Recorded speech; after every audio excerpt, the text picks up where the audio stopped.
Number 23. The trait of intellectual courage.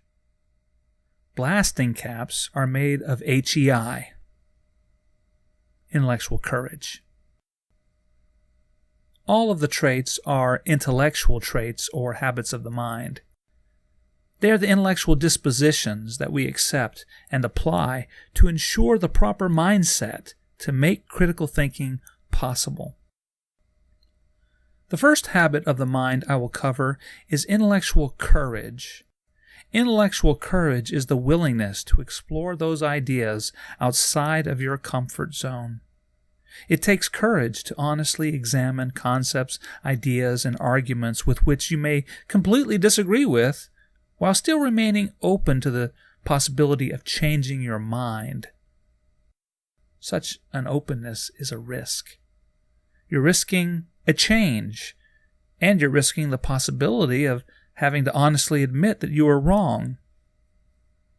Besides having the courage to honestly challenge your positions, it requires courage to hold a position contrary to the status quo, contrary to conventional wisdom.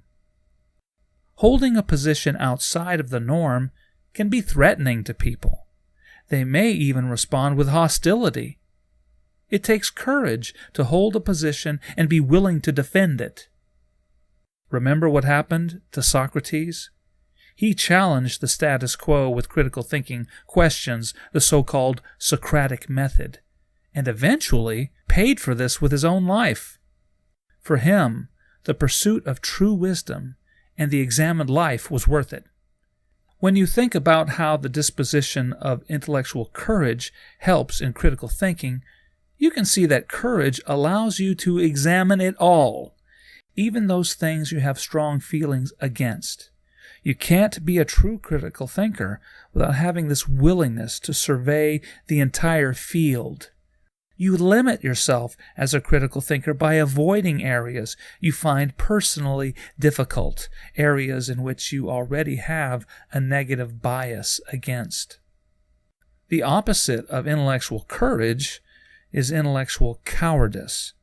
This is the unwillingness to challenge yourself, to change your mind from dearly held positions. It is a refusal to change, an unwillingness to hold any position outside of the status quo. This kind of mindset would prevent you from being a critical thinker. Without the courage to challenge yourself, you limit yourself to only those positions you're already comfortable with. This will tend to stunt any intellectual growth you might otherwise acquire with a little courage. In the same way that intellectual courage is useful to the critical thinker, intellectual cowardice is useful to the sophist. Limiting yourself to only those positions you are most comfortable with helps you to concentrate on those positions. You can become an expert on defending them, and an expert on distracting any opponent who challenges you with a different way of thinking. This intellectual rigidity can be mistaken for strength by the intellectually unsophisticated. It can fool many. Ironically, intellectual cowardice imparts a kind of single-minded strength for the sophist. Intellectual courage, on the other hand, creates a broad space to think critically. The opposite curtails that space. Next, in the 24th presentation, we'll cover intellectual autonomy.